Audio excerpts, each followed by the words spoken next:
Wait, little f***ing pig. What other husband would take care of their wife? Nobody. He went out to clean out my poop with the Clorox wipes. He came back in and he shoved it in my mouth. He said, "I should make you swallow this, the dirty zoo animal you are." And so when we brought her in, Dr. Hanan came in. He's like, "Why do you have all these bruises?"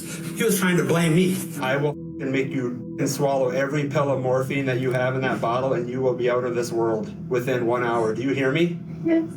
And I've been by her side the whole time, which will never change. A beloved doctor with a rare form of cancer reveals that she's been fighting a second secret battle behind closed doors. It's a story written on her face in bruises and preserved in a recording her husband knows nothing about. The question is, did her escape come too late? I was able to make it to the front door with my walker, and I was able to get out to them. And I said, "I need help, I need help, I need help." The following report is based on official police records, and the footage has never been seen before until now. A hospital administrator in Grand Forks, North Dakota, calls the police when a cancer patient reports being subjected to physical mistreatment at the hands of her husband. We would like an officer to come here to help issue a no trespass, and this particular individual, we're expecting him in like the next 10 minutes to be on site, and he does have a history of violence, so could we get somebody over here kind of right away? And is he an employee or somebody coming in to visit a patient? No, but the spouse is an inpatient, so he's not allowed to see her due to the nature of some of the things she's disclosed. An officer with the Grand Forks Police Department is dispatched to Altru Hospital, where after getting a brief rundown from employees, she leaves a message for 40-year-old Josh Temple, the man they want trespassed. I'm talking with hospital staff here. For whatever reason, it doesn't sound like they would like you here. This phone call is to let you know you are not allowed to come to Altru for any reason unless you have emergency medical attention that is needed.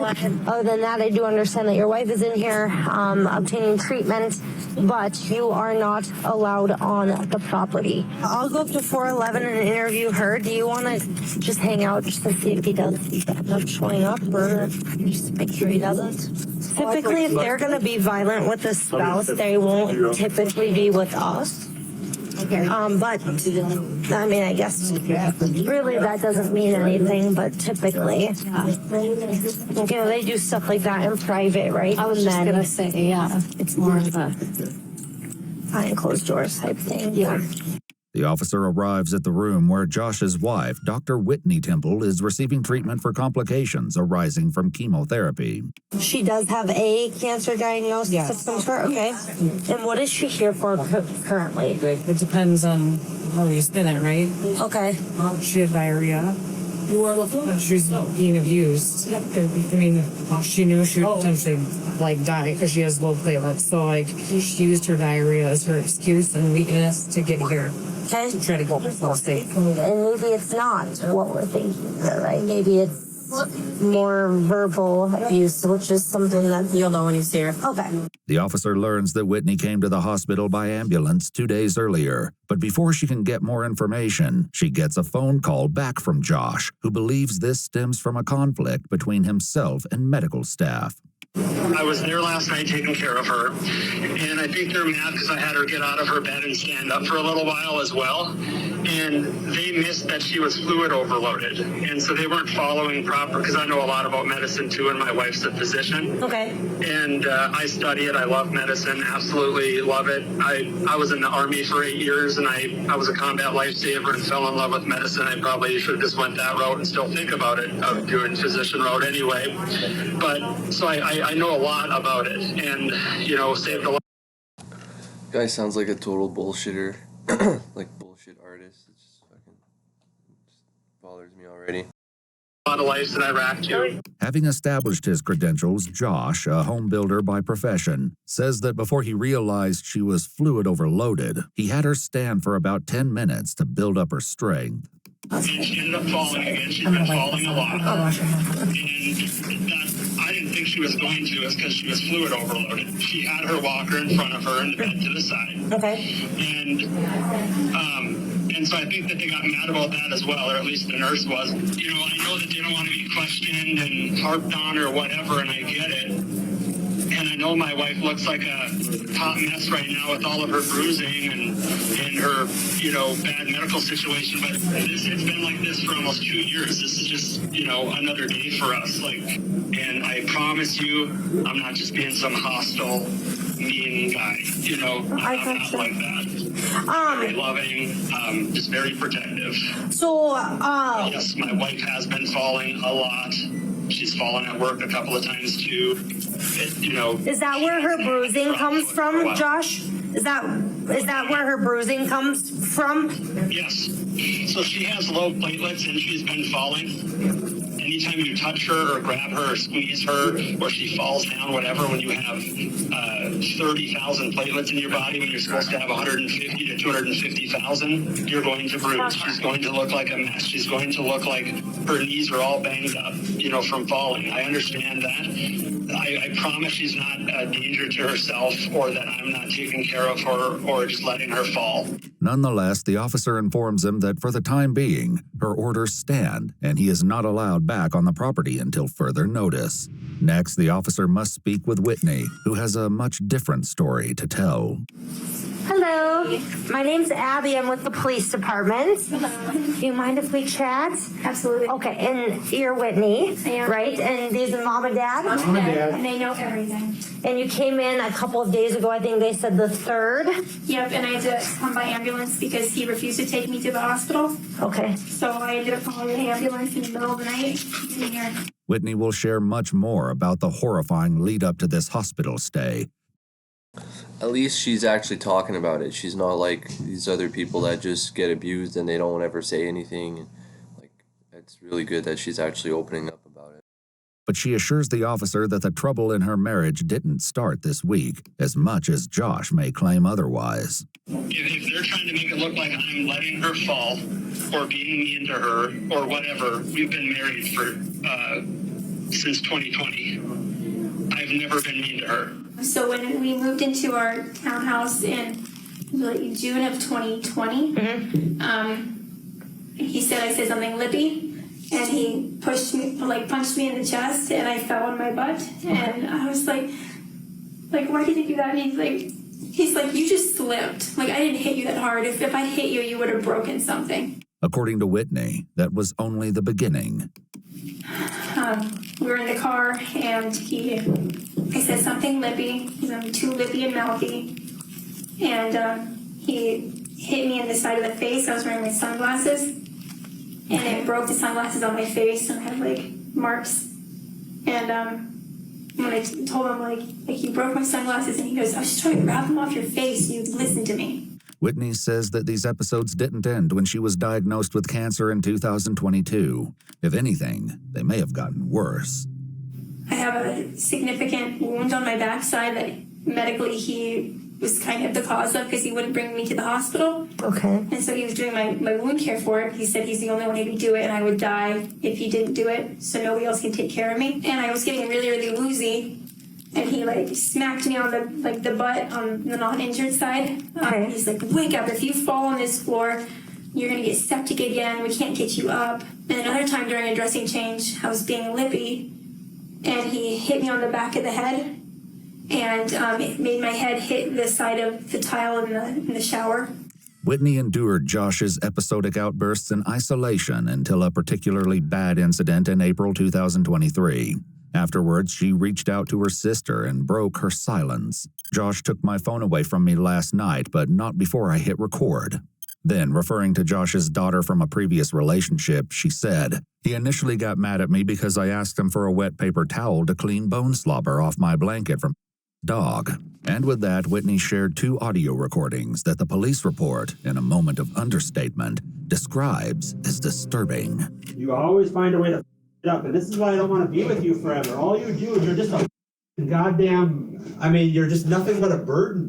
I have to take care of you. These are horrible, and you have cancer. And if you're not dying, you're complaining, pissing me off. Always something with you.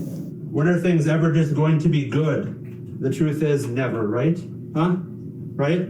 You freak out over a little dog eating their bone next to you. I didn't freak out. Oh, I need this blanket washed. Oh, I need that washed. Oh, I need this done. I just asked for a wet paper towel. Do it yourself. Start doing your own stuff.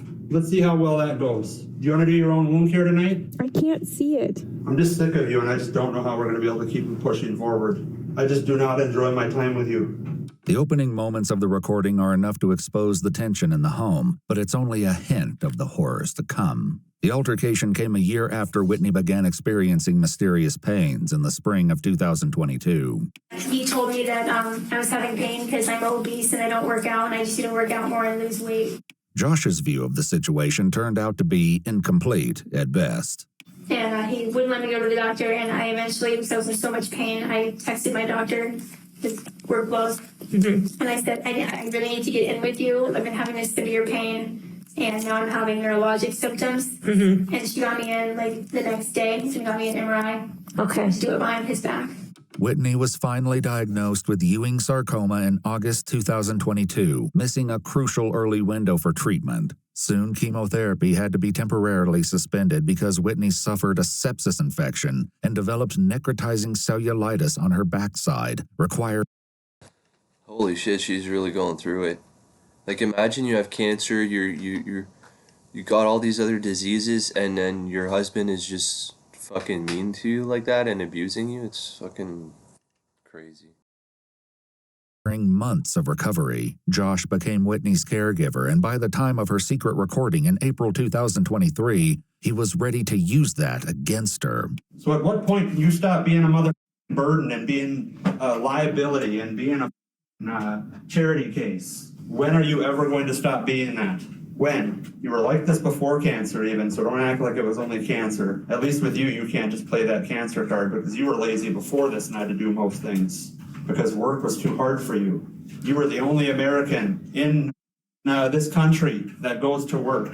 And even though there's moms out there that have multiple kids and pets, and they come home and have to still be a mother, and they're doctors too, you need to snap out of being the way that you were bred to be, which is lazy and ill. And every time I show you the path and get on you for doing something stupid, you act like a and you walk away.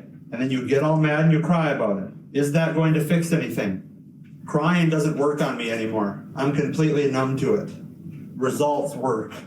I'm tired of you not having the results I'm looking for. I'm tired of every day that belly keeps growing even though your weight's dropping. You need to start doing something. It's either you live your life like a pathetic disabled person or you start getting done. You pick. It's clear from Whitney's private writings that Josh's cruel taunts were not coming out of the blue. In a phone app, she keeps an extensive list of things he's done and said to her over the years. You won't be a good mother. If you were a man, I'd kick your ass.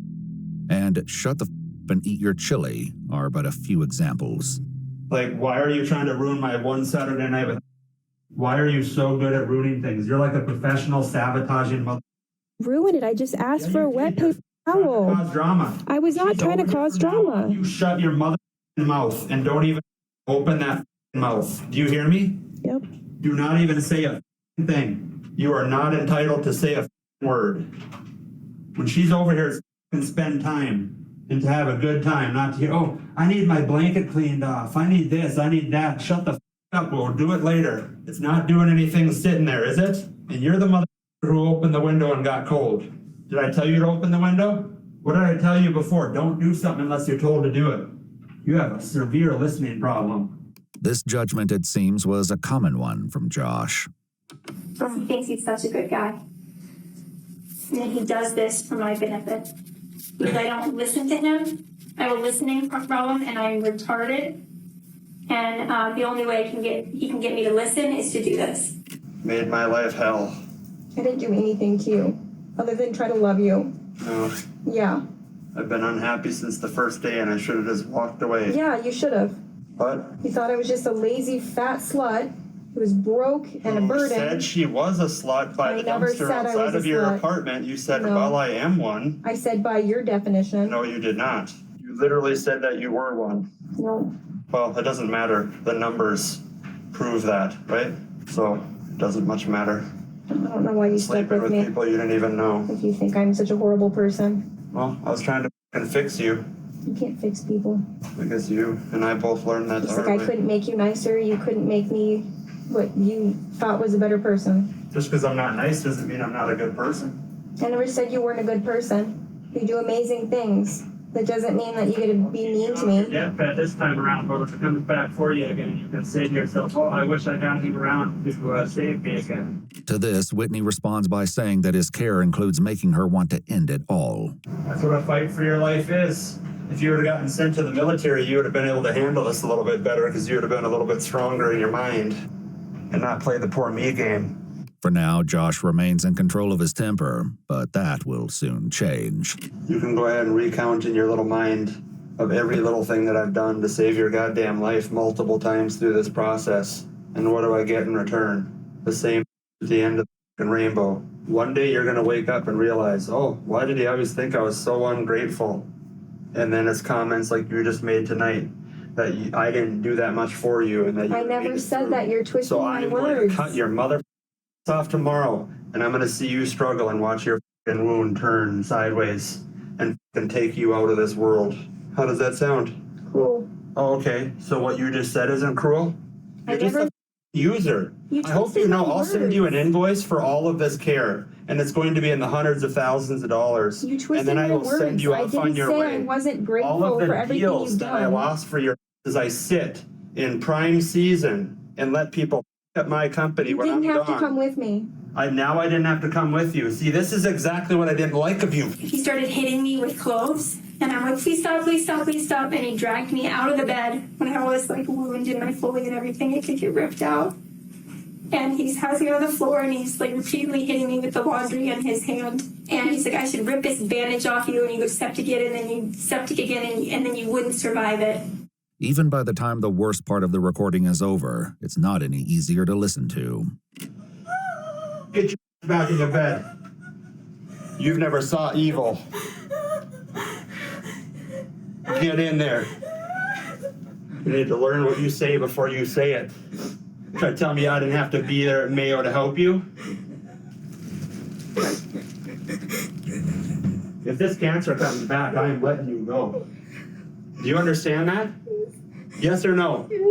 Yes, it's true. I have not loved you for a while now, but I have cared about you, and I have felt pity for you.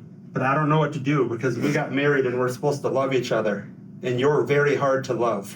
And I feel like you're trying to derail my life and yours at the same time. And how is that fair to me when I've literally kept you alive? Huh? Sorry. And then you say you didn't have to be there.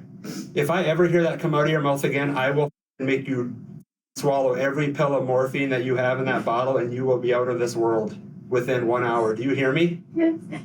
I am not playing around anymore. You will be brought out of this world if you piss me off like that one more time, and I will put you out of your misery. The recording puts Josh's conversation with the officer today in a new light. Yeah, I'm just kind of weirded out when your husband is trying to take extra good care of your wife and then you're like being penalized for it. It's just kind of disheartening. Okay. You know what I mean? Yeah, I I get don't that. really know what, I mean, I dedicated so much time and effort to her, and now they're just trying to put her into a freaking home. You better get your one-bedroom apartment figured out, because that's where you're headed. Whitney says that at the end of that day's incident, something happened that was even more terrifying than the violence. And he ended up taking the phone from me, and it was still recording. And I was so scared he was going to see it was recording, and like that was going to be like, that was it. This is how people go down, hanging out with losers like you, because then you drive people to be violent and mean, and then you try to get them in trouble, right? Yes or no? You're not around on this, you're not around on this. Give me my phone! No. Give me my phone! Lay down. Give me my phone! I said no. You give me my phone. I said no. Yes. Why? Because. For what reason? I need it for my alarms. No, Yes. you're not getting it. Give me my phone. I bought it. No. Lay down. Give it back. You got 5 seconds to lay down. Warm my ass. So luckily he doesn't know how to get my phone. He has a really bad memory. Okay. And so I just recorded it, and eventually like he came in and he's like, I'm gonna get this back to you, and so I was able to like shut it off and like get it to Sissy right away. Whitney sends the recording off to her sister along with a desperate warning. You cannot tell anyone yet, especially Mom and Dad, she writes. This is extremely dangerous for me, and if he finds out I recorded him or told anyone about his abuse, he will hurt me again. As Whitney would find out over the next year, however, there was nothing to stop that from happening anyway. On Saturday, he said I should just cut your jugular and end it. That was This Saturday. Okay. With that introduction, Whitney describes what happened only 6 days ago when she had an accident in the living room. So I was trying to get up from the couch, and he was on a work call. He couldn't get to me quick enough. And I was trying to get there, and I had diarrhea kind of running down me. And he's like, "You're on my floor like a zoo animal," and he kind of let me fall off my walker, and he dragged me through the poop into the bathroom, and got me on the toilet, and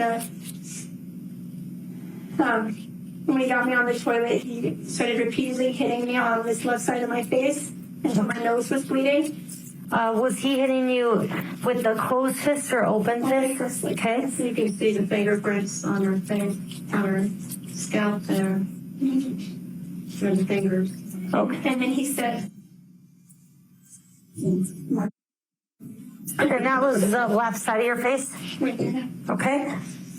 And he's like, "Why are you bleeding?" I said, "Because you hit the side of my nose." He didn't break it, and I said, "No, but it's bleeding." And he goes, "Yeah, if I had used a fist, you'd definitely be dead. That's only 2% of what I could do." And then he said, "If I hit the right side of your head, you'd for sure be dead because your tumor's over there." Whitney says that the altercation on Saturday only intensified from there. You're about to hear the worst thing I've ever heard. Okay. So he went out to clean out my poop with the Clorox wipes. He came back in and he shoved it in my mouth. He said, "I should make you swallow this like the dirty zoo animal you are." I'm military, I'm cordial. I don't fly off the handle like an idiot or anything, and I'm a college educated, I'm not a weirdo. And he shoved it so hard that it tore my tongue from the base here. So I have a big wound. We have a picture of that too. Okay. If I get poop in there, I can go septic. Okay. Much better now. You're doing better. He keeps trying to call me. I told him I was coming in and talk with you, so I don't know why. Oh, well, I do know why. Yeah. He's trying to be his sweet self. It is this sweet side of Josh that Whitney would frequently spotlight, just as she did only a few days earlier when she texted her friend about the bathroom ordeal. "He's been by my side ever since," she writes. "It kills him being away from me." Does it seem like he has periods of time where he's, physically or emotionally abusive and then he's okay? Yes. Okay. Yeah, he tries to reel me back in. And he tells me that he doesn't know why he does these things. He gets so scared of losing me that he just kind of loses it. But at the same time, it wasn't uncommon for Whitney to send text messages that were meant as much for Josh's eyes as for the recipient. She once sent a message to her sister that read, "So I only told Josh that I told you he was calling me obese and was sick of me not listening. He can't know you know anything else. The next text I'm going to send is just in case he wants proof I told you I was in the wrong." He never does this in front of people because he has to save his pride. He's extremely cordial, a doting husband. I got her, I can take care of her. As for the incident from this past Saturday, Whitney would not find out until later hospital scans that the damage was worse than she even knew, and she suffered a fractured vertebrae during that night's chaos. Whitney says that Josh helped her clean up that night, but the undiagnosed bacterial infection she was suffering from continued to worsen in the coming days. I was deteriorating again. Okay. And I told him I need to go to the hospital. And he said, "Ultra sucks. They're just going to make you sicker. I can take care of you here." He said, "You just need to eat and drink your electrolytes here. We'll get through this." And I said, "I feel like I'm dying." Even at that point, explosive diarrhea for 10 days. Yeah. And then what made you call the ambulance Wednesday? Because I knew if I wouldn't survive the next day. Because my medical stuff was getting worse. And you called the ambulance yourself? I did. Was he aware of that phone call? Eventually he was. So I was sleeping out on the couch and he was in our guest room. And I was laying out there and I waited till he went to bed and everything. And I called 911. And he eventually came out of his bedroom after I was able to make it to the front door with my walker. Mm-hmm. And I was able to get out to them. And I said, "I need help, I need help, I need help." In subsequent text messages, Josh adopts a much different persona. "I can't believe I didn't hear you and wake up," he wrote. "This cancer should be in me and not you. I'll never let you down again." He thinks that staff's upset with him because of an incident that happened yesterday with you falling in the room. Yes. And believes that okay. He did say that he was on the other side of the room and that maybe he should have been on the same side of the bed. He forced me to. I have this leg doesn't work from my tumors, and this one was really swelling up. And he forced me to do PT and stand. And I said I need to sit down. My leg's not working. Okay. I said you stand for 20 more minutes. Like you need to be stronger. Like what are you an 80-year-old cripple? Okay. I said I need to sit down, and he came over to like grab me to get me back on the bed, and my leg gave out, and we had the walker, and I couldn't hold on because of it, and it slid up from underneath me, and he let me fall, and I landed on my butt, and then I was able to like catch myself to not hit my head. Okay. And there's an IV pole, and I have a big scratch on my back from where I scraped it. I didn't tell her to stand up and fall down on purpose. We didn't know that she was going to fall or she wouldn't have stood up either. She normally can walk just fine, and she's been using her walker just fine. And to prove it, she had PT that day for an hour with the physical therapist a couple hours before I got there. And so she did PT just fine. Okay. I was really exhausted after PT and everything, and then he made me do more. And so he had me walking on the side of the bed with my walker, back and forth, back and forth, back and forth. And he goes, "Okay, now you need to stand there for 30 minutes. Just show me you can stand." I said, I don't think I can. Like, my legs feel really weird. He said, "You do it." Whitney never explicitly says which moment, the fall last night or the bathroom incident from Saturday, was her final straw, but her mom has a grim thought about Josh's death threats. He's threatened on multiple occasions. Like, on Saturday, he said I should just stab you in the jugular and end it. There's a huge life insurance policy, which has the beneficiary involved, 1.3 million. That he is the beneficiary of? Okay. She got through work. And he kind of coerced you to get that in. Yeah, and then he mentioned to me about, like, you know how bad it would be if you changed the beneficiary from your husband or whatever. If I found out if it went to your parents. There's definitely a lot of motives. Okay. You can change that, right? Like you can change it at any time. Yes. I would do that. Whitney and her parents say that they've already spoken with a lawyer about this and other financial considerations, but for today at least, Whitney has had enough. Are you okay? I don't feel lost. I think we could nurse and there's buzzing with the nurse. I'm really worn out. After telling her emotional story in exhausting detail, Whitney is settled back into bed, and the officer calls Josh from the parking lot with an update. Sorry, I've been running around. We're so busy. I was trying to get you a call, but every time I picked up the phone, I was dispatched elsewhere. So. Am I not allowed to take care of her tonight? Bring her oatmeal? Yeah, no. Her parents are with her. Again, like I said, I'll come over and kind of explain a few more things to you. So I apologize for ruining. I mean, this is more stuff in your day you shouldn't have to deal with. No worries. If I did something wrong here, okay. Josh agrees to have the officer visit his home to further discuss the situation, which he still believes is limited to a dispute with hospital staff.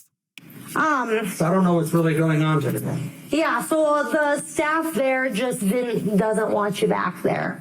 I think it has something to do probably with what happened yesterday. It wasn't good, you guys. Like, should I have done something different? I don't know.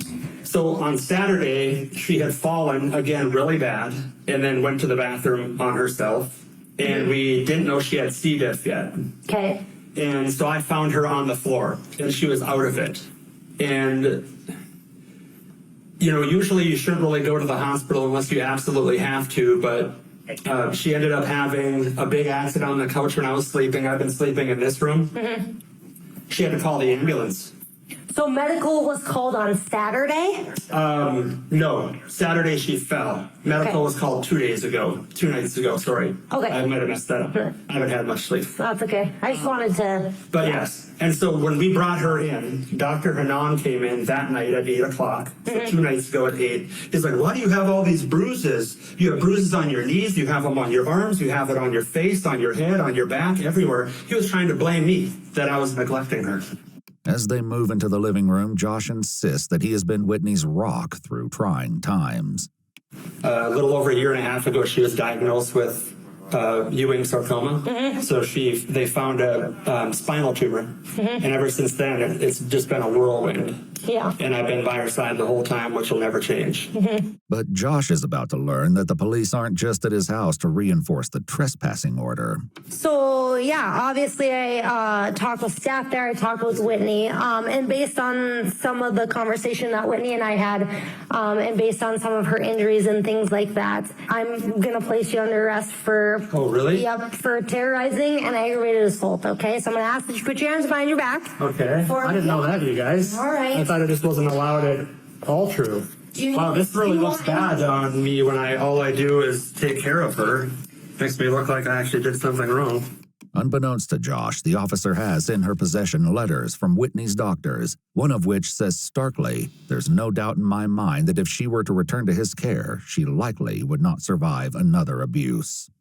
I didn't terrorize anyone. I wasn't mean to anyone there. So this is for Whitney herself. This is not for all true staff. That seems like a weird charge. I didn't. So, that means that something was said or something that was done that made her in fear for her safety or her life. Wow. There was supposedly some comments during her incontinence episode on Saturday that were really concerning. What was concerning to me was a lot of her bruising. I do understand that she is very sick. She has low platelets, and therefore it does cause some bruising. But she does have a handprint. Yes, that's from across picking her up face. off the floor. So you picked her up. No, that was to get her to come to. We already told the doctors that. If you even poke her, it'll cause a bruise. Okay. And when she hit her eye, that was on her walker. She already told people she fell down. But this story, whatever its legitimacy, has already been preempted by Whitney. I said that the walker slipped and I hit my face on the walker. So that's the That covered it. So For the eye. And that's what you told them initially when you came in. you told us. like staff and stuff, but when I was in the ambulance, he was abusing me. So she told me that she said those things to other people, and that wasn't the truth. You messed up. Okay. So that's what I'm getting. Why would she try to say this about her only caretaker and the person she's been with for 6 years? And I've been through this cancer fight with her. Yeah. So based on talking with her, it seems like there may be some domestic violence issues going back to 2020. No, That definitely she's not. kind of just Wow. Okay. disclosed, right? Yeah, So, well, the problem is that I keep her alive and keep her going and find all the medical errors and everything else, and now she's saying. She should have mentioned the death threats, saying you say you're gonna kill her, you say you're gonna stop taking care of her and let her die. You say you're gonna slit her throat. That's what she should have mentioned. Stuff like this. okay. When I did nothing. Unreal. Josh is calm on the ride to jail, unaware that this case is already beyond her word against his. The problem is domestic, like real domestic, is such an awful thing, and then being categorized in that is pretty ridiculous. And then when we get divorced, you're going to be like every other woman and try to take half of my money. No, I won't.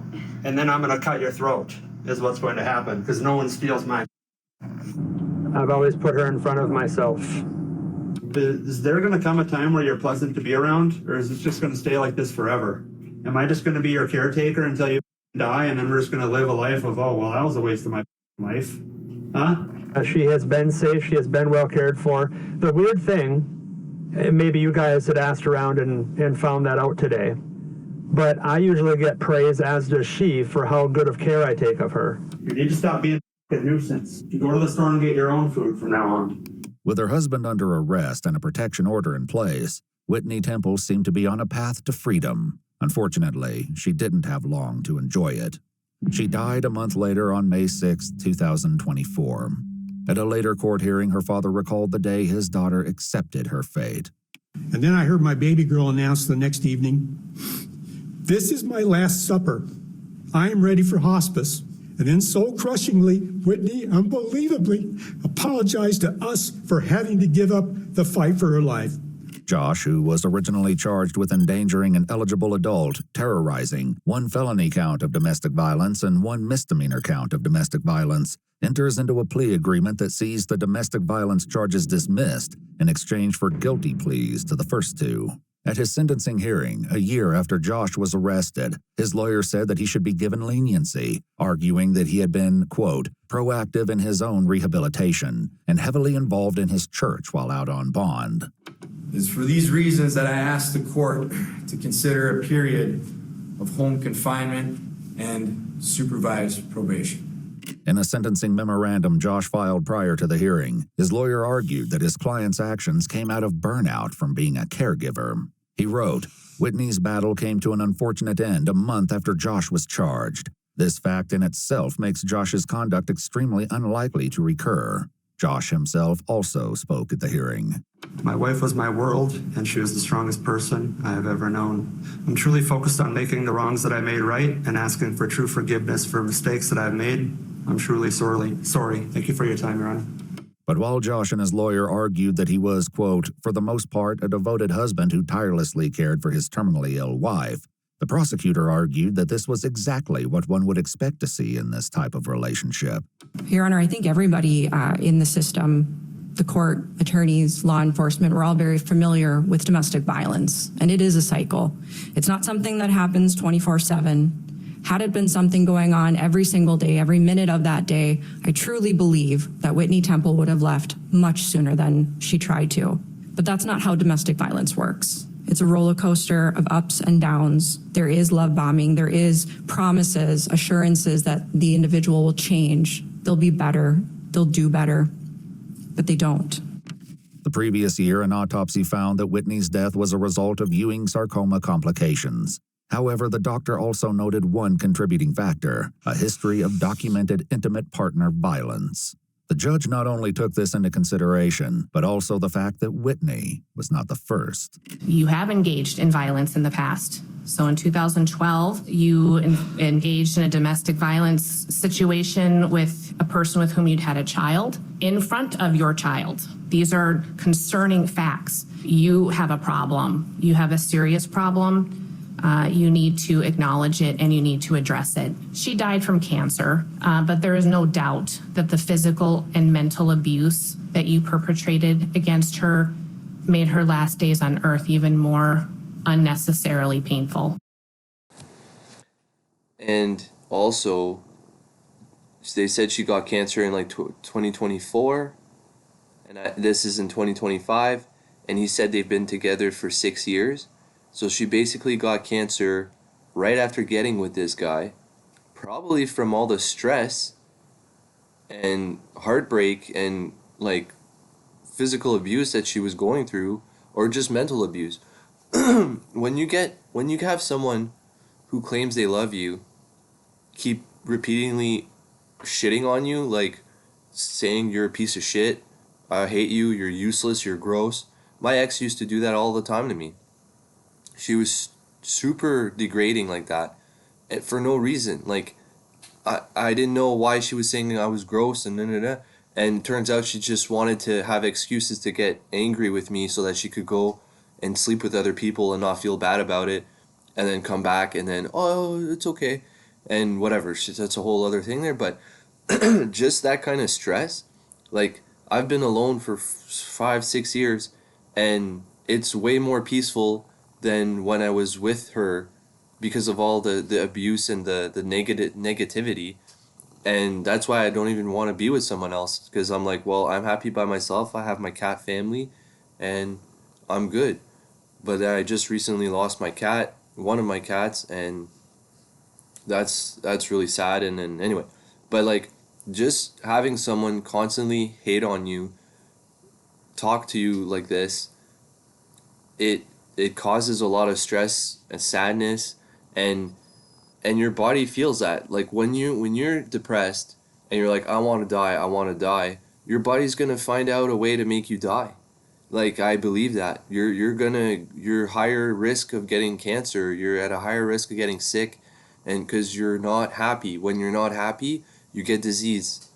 Like, when you're not balanced, like, you get diseases. Yes, there's a lot of other factors, but I really believe that. So she got cancer right after she got with this guy, and then ends up dying, and like, it's so sad. Like, it's so sad. He definitely does have a problem. If he did this in 2012 with another partner, like, he needs to go to jail. Like, he's definitely a cause of her death. He didn't help. Like, I'm sure he helped in some ways, but probably would have been way better for her to have zero stress and not be with him than having some care but then being shit on all the time.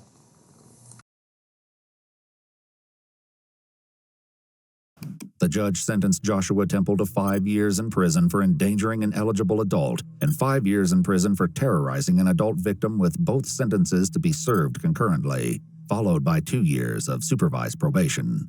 Whitney Temple, who after her original diagnosis managed to complete her residency, pass a medical board exam, and continue to work as a physician throughout her illness, was 33 years old.